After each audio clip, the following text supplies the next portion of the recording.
Hello friends, எல்லோரும் எப்படி இருக்கீங்க? எல்லோரும் நல்லா இருப்பீங்கன்னு நினைக்கிறேன். நானும் நல்லா இருக்கேன். இன்றைக்கி நம்ம சேனலில் என்ன செய்ய போகிறோம்னா, ஒரு ஹெல்த்தியான உணவு தான் செய்ய போகிறோம். அது என்ன உணவுனா, ஒவ்வொரு ரெசிபி தான் செய்ய போகிறோம். நம்ம சின்ன வயசில் சாப்பிட்டுருப்போம். எல்லோரும் கேள்விப்பட்டு இருப்பாங்க. ஒரு சில பேர் எப்படின்னு தெரியாது, சாப்பிட்டுருக்க மாட்டாங்க. அதுக்கு தான் நம்ம வீடியோவில் நம்ம எப்படி செய்ய போகிறோம்னு நம்ம வீடியோவில் ஃபுல்லாக ரிவ்யூ பண்ண போகிறோம். அதுக்கு முன்னாடி நம்ம ஒவ்வொரு ஃபஸ்ட் டைம் ட்ரை பண்ணிட்டு ஒரு சாஃப்டாக எப்படி செய்யணும் இந்த வீடியோவில் டிப்ஸு எல்லாம் சொல்லுவோம். வீடியோவை ஸ்கிப் பண்ணாமல் பாருங்கள். அதுதான் சேனல் ஃபஸ்ட் டைம் பாருங்கள், சப்ஸ்கிரைப் பண்ணிட்டு பாருங்கள். அதான் ஒரு மோட்டிவேஷன் இருக்கும். வாங்க ஃபஸ்ட் வீடியோக்குள்ளே போகலாம்.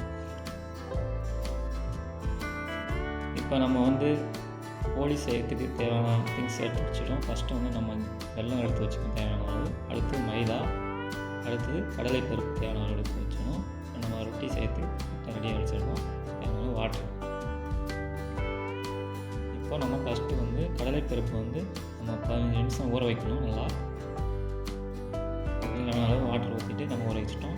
இப்போ 15 நிமிஷம் ஆகிடுச்சு. இப்போ நம்ம கடலைப்பருப்பு நல்லா கழுவிக்கலாம். ஒரு 2-3 டைம் நல்லா கழுவி நம்ம குக்கரில் போட்டு வேக அடிக்கலாம்.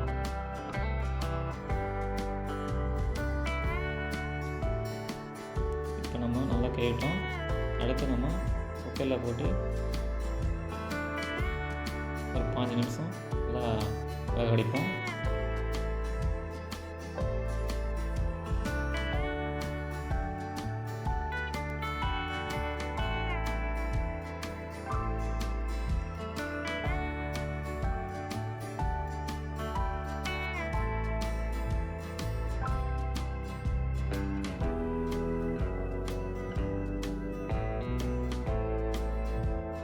இப்போ 5 நிமிஷம் வெந்துச்சு. நல்லா பருப்பு வெந்துச்சுன்னு பார்க்கலாம்.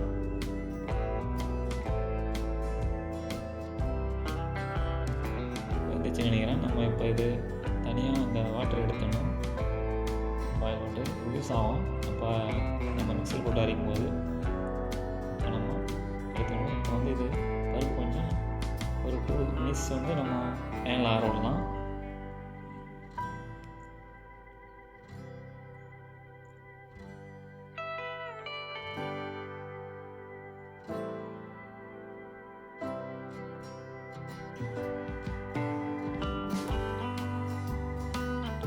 இப்போ நம்ம ஆற வச்சிட்டோம். அடுத்து நம்ம வெல்லத்தை தயார் பண்ணிக்கலாம்.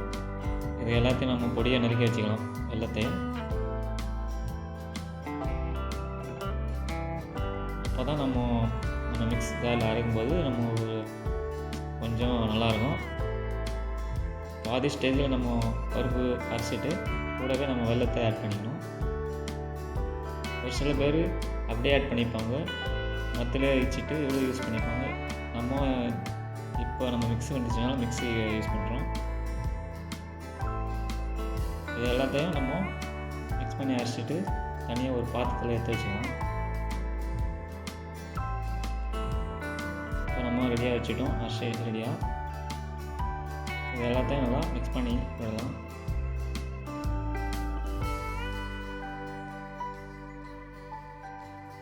தனியாக எடுத்து மூடி வச்சிடலாம்.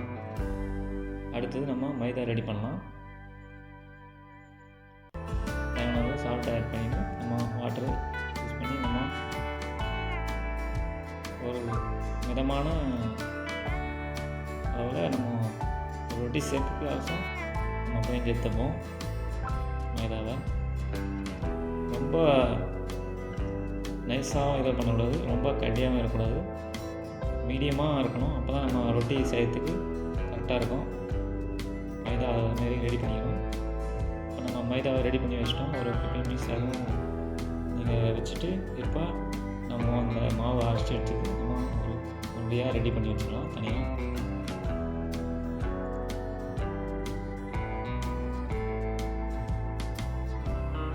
இது அப்படியே கூட சாப்பிடுவோம் நாங்கள் சின்ன வயசில். செம்மையாக இருக்கும் ஃப்ரெண்ட்ஸ். உண்மையிலே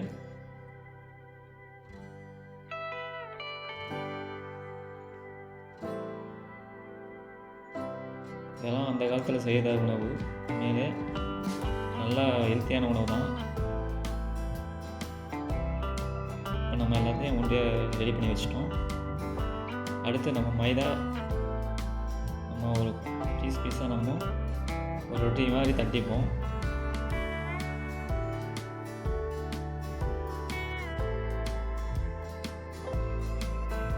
ரொம்ப தண்ணி மிக்ஸ் பண்ணிட்டேன்னா ஒட்டும் மாவு. அதனால தான் நான் மிதமாக ஒரு கண்டிஷனாக எடுத்துக்க சொன்னேன். மாவு மிக்ஸ் பண்ணி கரெக்டான நிலை இருக்குது. நம்ம ரொட்டி எல்லாத்தையும் தட்டி வச்சுட்டு இப்போ நம்ம கடலைப்பருப்பு எல்லாத்தையும் நம்ம மிக்ஸ் பண்ணி வச்சேன் அது மசாலாவை நம்ம எடுத்து இதில் மூடி இப்போ ஒரு ரொட்டி மாரி நம்ம தட்டி எடுத்துக்கலாம்.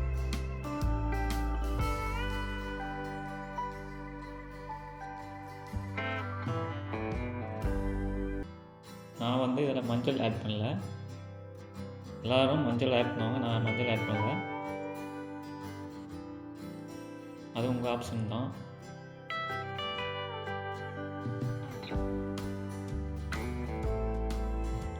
இதேமாரி எல்லாத்தையும் நம்ம ஒரு ரொட்டி ஷேப்பில் நம்ம தட்டி எல்லாம் ரெடி பண்ணி வச்சுப்போம்.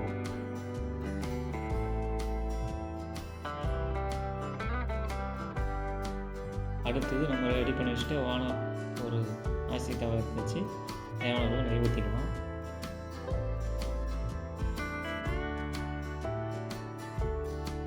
நம்ம மிதமான ஒரு சூடில் வேகடிக்கலாம் போலியை.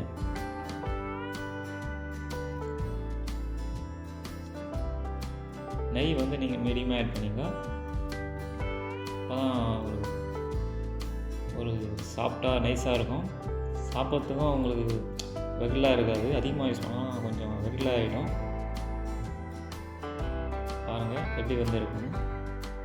இந்த ஸ்டேஜில் எடுத்துக்கினா போதும் போலியை. இதே போல் நம்ம எல்லாத்தையும் ரெடி பண்ணி எடுத்து வச்சுக்கலாம்.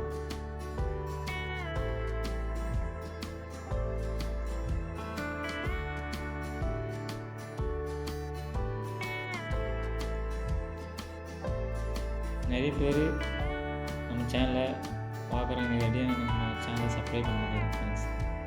நம்ம சேனலை ஒரு மோட்டிவேஷனாக நீங்கள் சப்ஸ்கிரைப் பண்ணால் தான் எனக்கு ஒரு மோட்டிவேஷனாக இருக்கும். தயவுசெய்து நம்ம சேனலை சப்ஸ்கிரைப் பண்ணுங்க ஃப்ரெண்ட்ஸ்.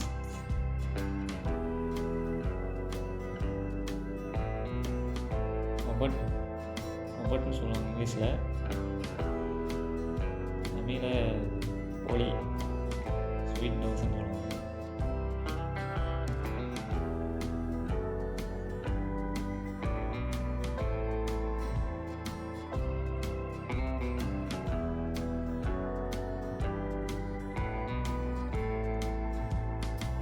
எப்படி வந்துருக்கும் பட் ரெசி ரெடி ஆயிடுச்சு. இந்த வீடியோ பிடிச்சிருந்தா மறக்காமல் லைக் பண்ணுங்க அண்ட் உங்கள் ஃப்ரெண்ட்ஸுக்கு ஷேர் பண்ணிடுங்க. நம்ம எல்லாத்தையும் சுட்டு ரெடியாக எடுத்து வச்சிடணும் போலி. இந்த வீடியோ பிடிச்சிருந்தா மறக்காமல் நம்ம சேனலை சப்ஸ்கிரைப் பண்ணுங்க ஃப்ரெண்ட்ஸ். ப்ளீஸ் ஃப்ரெண்ட்ஸ் சப்ஸ்கிரைப் பண்ணிட்டு பக்கத்தில் ஒரு பெல் பட்டனை கிளிக் பண்ணுங்கள். அப்போ ஒரு மோட்டிவேஷனாக இருக்கும். அடுத்த வீடியோ இதேமாரி நல்ல வீடியோ எடுத்து போடுங்க.